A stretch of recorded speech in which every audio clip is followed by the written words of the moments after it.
Le CFP-DMO Inc. est fier de s'associer à l'émission Le présent du passé. Le CFP-DMO Inc. vous offre des formations dynamiques dans un milieu convivial qui favorise l'apprentissage. Pour plus d'informations, consultez le site Internet qui apparaît au bas de l'écran.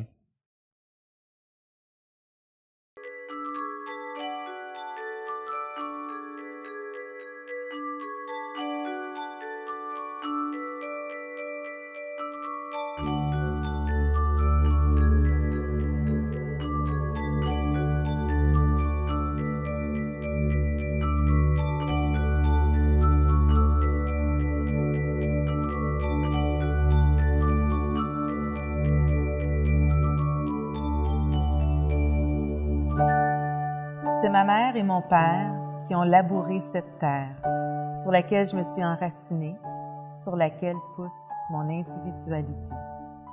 Mes parents m'ont aussi offert quelques sœurs et quelques frères qui se sont entrelacés sur mon chemin, si bien pavé. Anne Tran, bienvenue à l'émission. Le poème que je viens de te lire parle de nos racines, parle de la famille. Aujourd'hui, je voulais qu'on parle de ça ensemble parce que tu as une histoire assez particulière, une histoire qui a amené ta famille à se déraciner du Vietnam. J'aimerais ça que tu nous racontes ton histoire. Effectivement, moi je considère, Geneviève, que chaque jour, chaque instant, c'est un miracle. Et il n'y a rien qui est le fruit du hasard. Donc, la force du destin a fait en sorte que toute ma famille, mes parents, ainsi que mes 9 frères et sœurs et ma grand-mère, on est parvenus à venir s'installer ici au Canada. Oui, pendant la guerre du Vietnam, on vous demande, en fait, ton père qui est dans l'armée reçoit un message comme quoi les gens doivent quitter le pays le plus rapidement possible. Il demande à ta mère, avec la famille, de partir. Effectivement, en 1975, c'était le début de la guerre entre le Vietnam du Nord et le Vietnam du Sud. À ce moment-là, tous les garçons qui deviennent majeurs doivent rentrer dans l'armée. Et mon père avait un poste, une position assez élevée dans l'armée, que de façon à ce que si jamais il restait, que ça mettait en danger sa famille directe et lui-même. Donc, un jour, il revient à la maison, il dit à ma mère, lui annonce la bonne nouvelle qu'on peut quitter le pays et qu'il fallait faire nos valises, qu'on n'avait que quelques heures pour préparer le tout et se rendre à l'aéroport pour quitter le pays. Ma mère, bien sûr, pour assurer un futur pour ses enfants, était complètement enthousiaste.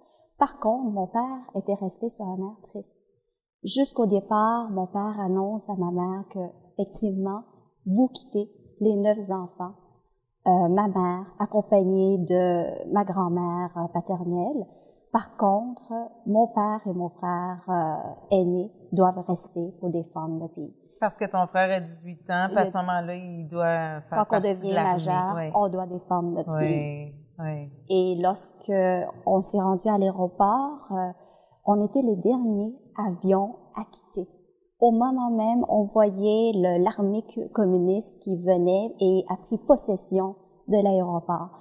Alors, en quittant, on ne savait pas où aller. On n'était ni accepté aux États-Unis, ni en Europe, ni au Canada. Alors, ce qui fait en sorte, c'est qu'ils vont nous héberger sur une île refuge, un camp réfugié, jusqu'à temps qu'on ait l'approbation de rentrer dans un pays. OK. Puis ça a été les Philippines qui se sont présentées pour vous. Donc, vous êtes allés vous installer là. Dans un camp réfugié. On était installés, je te dirais, pour à peu près 1 mois. OK. Sachant pas qu'est-ce qui en est venu de mon père et mon grand frère. Ouais. Alors, un jour, mon père reçoit une liste qu'il doit absolument se débarrasser de toute pièce d'identité qui pourrait le lier à l'armée, au gouvernement. Il devait quitter dans les heures qui suivaient le pays. Okay. Alors, il y avait les bateaux américains qui sont venus les chercher et ils ne savaient pas quelle destination prendre, ne sachant pas, ayant aucune communication avec vous nous. Autres. Mais là, tu vas voir que la force du destin font les choses. L'histoire. Oui, c'est incroyable, vraiment. Oui. Et un bon matin, à 6 heures le matin, au camp réfugié, mon 2e plus grand frère, il n'arrivait pas à dormir. Donc, il a décidé de s'installer sur un banc qui faisait face à une rue Et au même moment, l'autobus où Dans lequel ton père était avec ton frère. passe au même moment. Puis il voit ton frère Oui, sur le banc. mais l'autobus ne devait pas s'arrêter. OK. Il passe et il voit mon frère au même moment. Alors, c'est sûr qu'il va aller voir mon frère. Et c'est vraiment, comme je t'avais dit plus tôt, il n'y a rien qui est le fruit du hasard. Ouais, C'est vraiment une force du destin. C'est une union qu'on a qui a fait en sorte qu'on est venus ici tous ensemble. Au Canada. Oui. Donc là, vous vous retrouvez, toute la famille unie. Vous venez immigrer ici au Canada. Puis toi, tu me disais que tes parents, pour toi, c'est une grande source d'inspiration. Toute cette histoire familiale-là aussi t'a amené à développer chez toi aussi des grandes forces. Effectivement. C'est ma source de motivation principale parce que mes parents, en venant ici au Canada, ne parlaient aucunement la langue. Et mon père devait faire 4 travails pour subvenir aux besoins de ces 9 mineurs. On était 13 personnes au total. Wow. Donc, mon père de jour faisait un travail de bureau. Le soir, faisait un travail d'entretien ménager dans les grands immeubles. La fin de semaine, il était garde de sécurité dans des grands immeubles au centre-ville. Et en plus de ça, il recevait des travaux à la maison à confectionner. Donc, je pense que si mes parents ont eu le courage de faire ce qu'ils ont fait pour nous accorder un meilleur futur, je pense qu'il n'y a rien qui est insurmontable dans la vie. Oui, parce que c'est ce que tu me disais aussi. Ça t'a amené, d'ailleurs, Anne, je veux qu'on le dise, tu as ouvert jusqu'à maintenant 11 restaurants que tu me racontais. C'est clair pour moi que ces forces-là d'entrepreneur, ça vient de ton père aussi parce que c'est un homme qui a toujours travaillé très, très fort. Puis aussi, tu me disais que ce que tu as appris, c'est que dans la vie, il n'y a pas de problème. Il y a juste des défis. Il n'y a pas de problème. Faut pas le voir comme un problème parce que quand on voit que c'est un problème, ça devient gros et ça devient difficile. Mais quand on le prend comme un défi, je pense que c'est un challenge qui fait en sorte qu'on veut passer par-dessus. Puis je pense que dans la vie, lorsqu'une porte se ferme, il y en a toujours des centaines d'autres qui s'ouvrent à nous, mais il s'agit de prendre le courage en main et d'oser.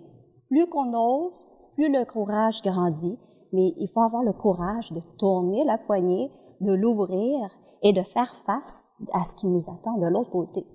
Est-ce que tu as l'impression que des gens qui ont osé justement quitter leurs racines, quitter leur terre natale, que souvent ça leur amène à développer plus ces forces-là, parce qu'ils ont peut-être moins peur de l'inconnu, étant donné qu'ils ont choisi d'aller vers l'inconnu? Effectivement. Ouais, Comme hein? j'avais dit plus tôt, le courage grandit en osant. Ouais. Une fois qu'on a franchi la première étape, les prochaines étapes deviennent beaucoup plus faciles. Et une des choses que mes parents m'ont beaucoup enseigné, c'est important de s'entourer de gens positifs. C'est sûr que les personnes sont là tous pour nous enseigner quelque chose. Les personnes qui sont plus méchantes vont nous enseigner une leçon de vie. Oui. Les personnes qui sont bonnes autour de nous procurent un bonheur. Et les personnes qui sont plus négatives, je pense que c'est pour nous voir un autre côté de la médaille. Et on gagne tant aussi longtemps qu'on apprend de notre expérience. Est-ce que tu souhaites un jour retourner vers tes racines, aller visiter ton pays natal? J'adorerais revenir à mon pays natal et amener mes 3 enfants. Par contre, c'est un voyage qui nécessite un minimum de 3 semaines de congé. Tu sais, avec les business, c'est pas toujours évident. Mais le Vietnam est rendu parmi les plus beaux sites à visiter parce que ça nous permet autant d'aller dans les villages, de voir comment sont les gens dans leur milieu naturel et également aller à Saigon ou à Hanoï où que c'est très commercialisé, très industriel. Donc, on arrive à voir les deux côtés. Oui, puis en même temps, d'apporter tes enfants, de les ramener à la source aussi, à la source de vos forces, de ce que vous avez acquis aussi. Oui, c'est important. Malgré que je suis venue ici à l'âge de 2 ans, si j'ai grandi ici avec les valeurs, j'arrive à prendre les deux côtés, prendre les bonnes valeurs que mes parents ont enseignées et les bonnes valeurs qu'ici au Québec, on a grandi. Oui. Et je pense que c'est important également que les enfants voient vraiment leurs racines, voient vraiment leurs origines, d'où viennent leurs pères, leurs mères, les grands-parents. Oui, les talents qu'ils portent aussi, leurs dons naturels. Oui. Oui.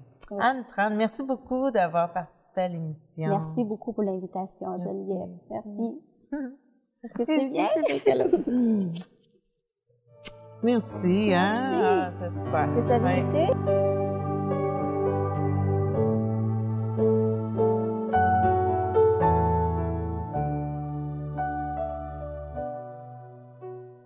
Suzanne Woods, bienvenue. Toi, tu es une passionnée des constellations familiales. J'avais envie que tu viennes à l'émission pour nous parler de cet outil-là. C'est un outil thérapeutique, en fait, qui nous permet de comprendre un peu plus ce qui s'est passé dans nos racines, dans la vie de nos ancêtres. J'aimerais ça que tu nous parles des constellations familiales. Ça me fait plaisir et je te remercie parce que j'aime partager sur ma passion des constellations, c'est sûr. Je voudrais faire connaître cette approche-là parce que c'est une approche qui fait que on peut arriver à être de plus en plus libre dans sa vie. Hein, pourquoi aller revisiter ce qu'il y a eu dans notre système familial? Ben, c'est que ça nous permet de pouvoir laisser ce qui nous appartient pas dans notre système. Pourquoi on prend des choses qui nous appartiennent pas dans le système? C'est que le clan est très important. Pour l'être humain depuis toujours, c'est de la survie. On a compris au tout début qu'on est plus fort en gang que tout seul. Fait que c'est ce qui fait que de faire partie d'un clan, c'est vital. Surtout enfants, on est dépendant de nos parents, bien sûr, pendant longtemps, de ceux qui s'occupent de nous. En principe, c'est nos parents. Fait que pour faire partie du clan, on est prêt à faire à peu près n'importe quoi. Et quand on dit n'importe quoi, c'est vraiment de s'oublier soi-même. Si on comprend que la maman est dépressive, ce qu'on va faire, on va tout faire pour lui plaire. On va comprendre qu'il faut pas pleurer pour rien, qu'il faut pas...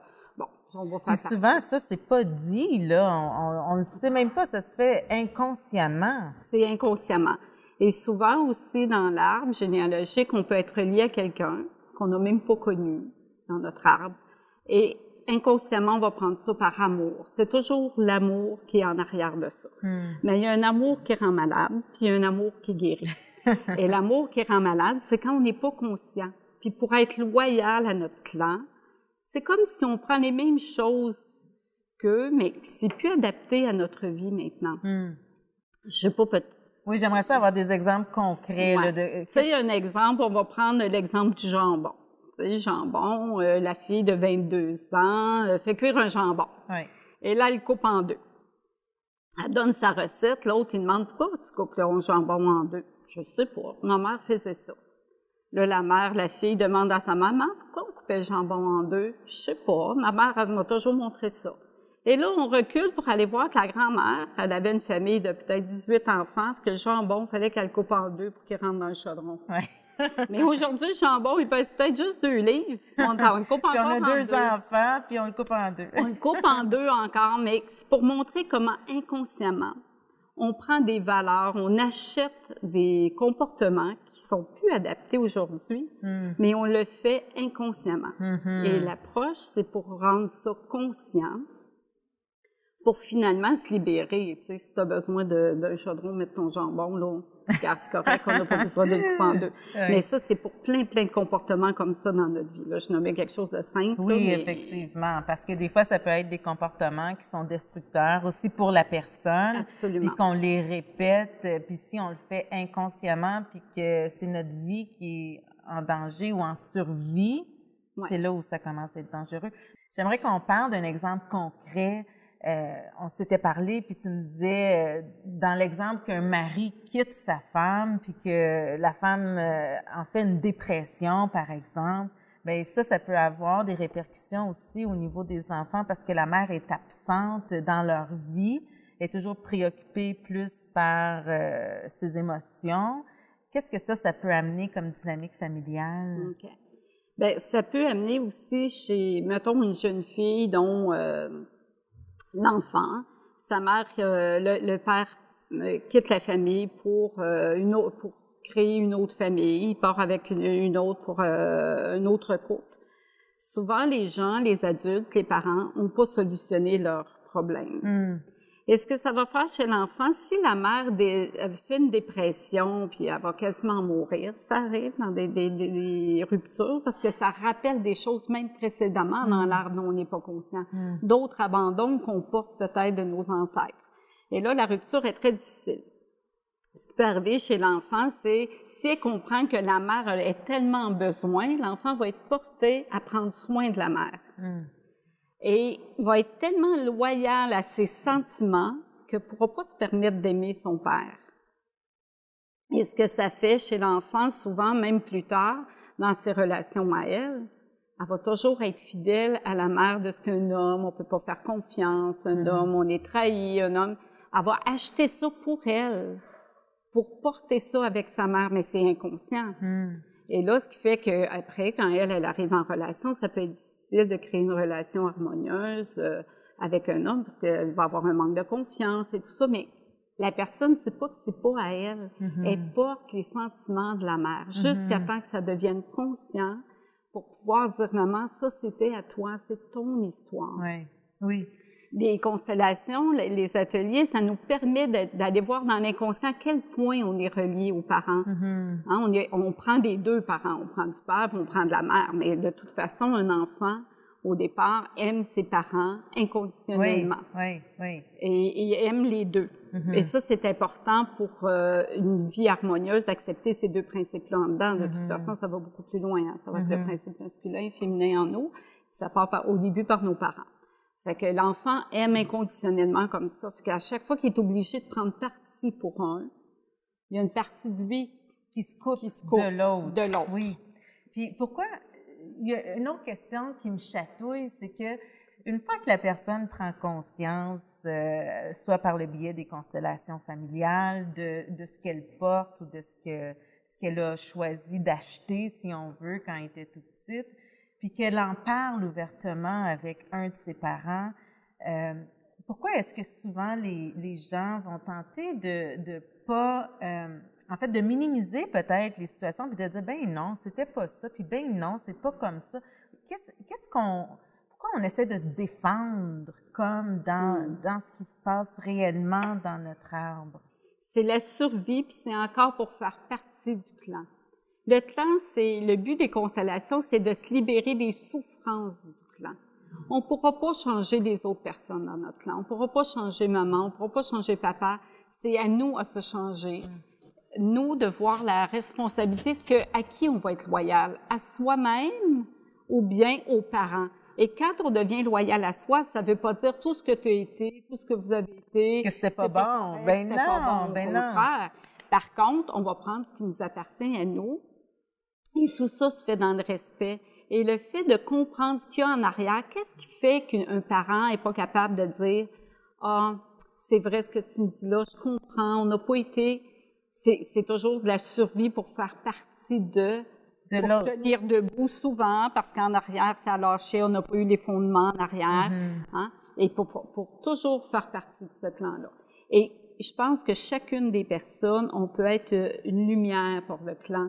On peut être la personne qui va mettre un engrais nouveau pour des nouveaux fruits dans l'arbre.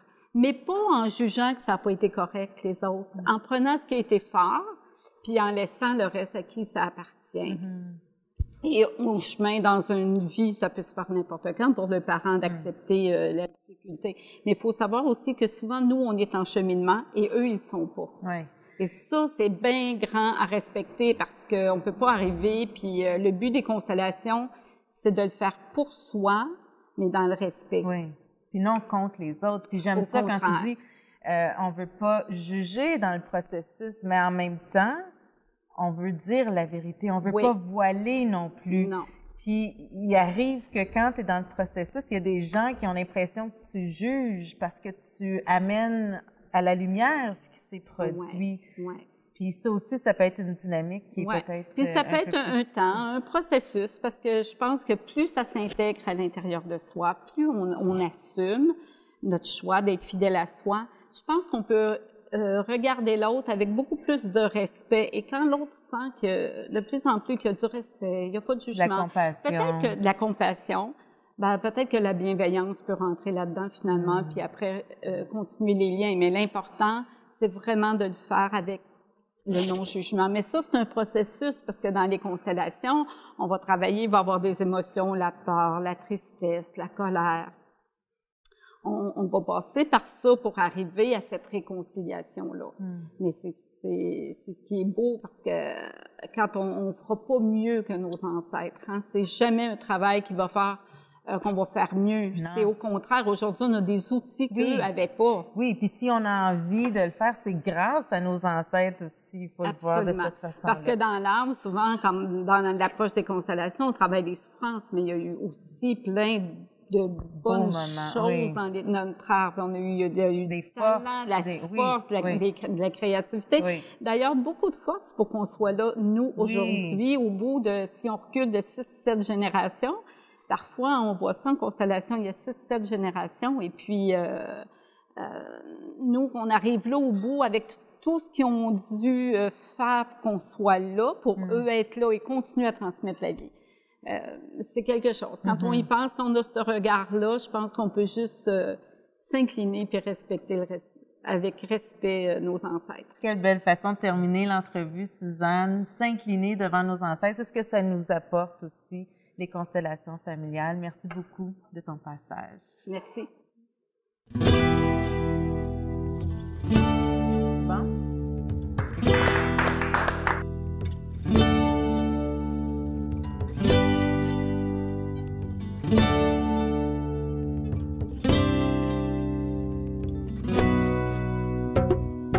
Oh matrimouille salé doux, oh matrimouille salé doux, oh matrimouille salé doux, oh matrimouille salé doux. Tin les petits hommes des montagnes, enfants d'un Tibet déchiré, la seule façon pour que tu gagnes, c'était que tu sois déporté. Dans un mélange d'amour et de larmes, tes parents t'ont un jour abandonné aux frontières d'un Tibet sans armes, en Inde ton seul espoir de liberté. Oh matrimouille salé doux, oh matrimouille salé doux, oh matrimouille salé doux, oh matrimouille salé doux, oh matrimouille salé doux, oh matrimouille salé doux, oh matrimouille salé doux, oh matrimouille salé doux. Tu savais qu'au-delà de ces frontières, tu ne reverrais plus tes parents. Tu fus recueilli dans un monastère. Tinley, tu n'avais que 8 ans. Voyant ta peine dans les prières, dans les mantras, dans les cérémonies, tu laissais tous tes souvenirs derrière. Adieu tes Himalayas, adieu ta patrie. Oh matrimouille salé doux, oh matrimouille salé doux, oh matrimouille salé doux, oh matrimouille salé doux, oh matrimouille salé doux, oh matrimouille salé doux, oh matrimouille salé doux, oh matrimouille salé doux.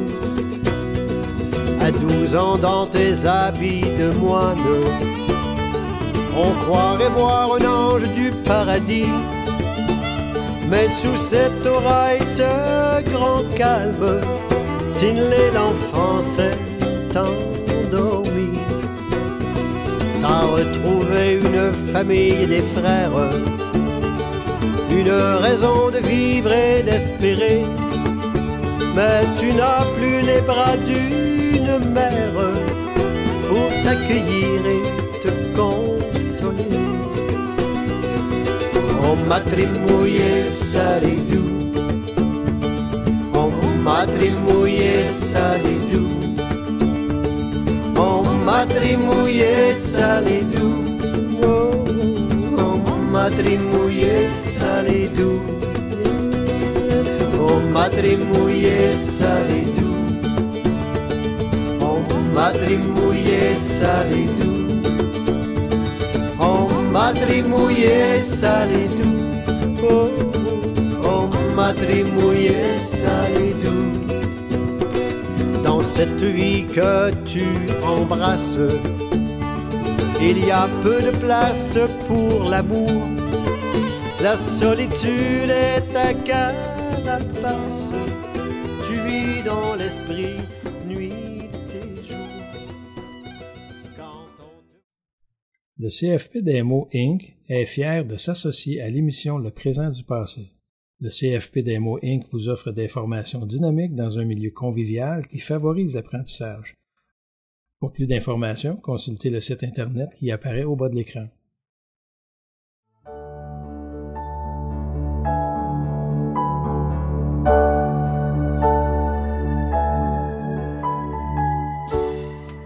On pense, quand on est violenté longtemps, qu'on s'en sortira jamais, et puis il contrôle beaucoup. Il te fait peur, il s'arrange pour que tu aies peur de sortir, si bien que tu restes coincé là longtemps.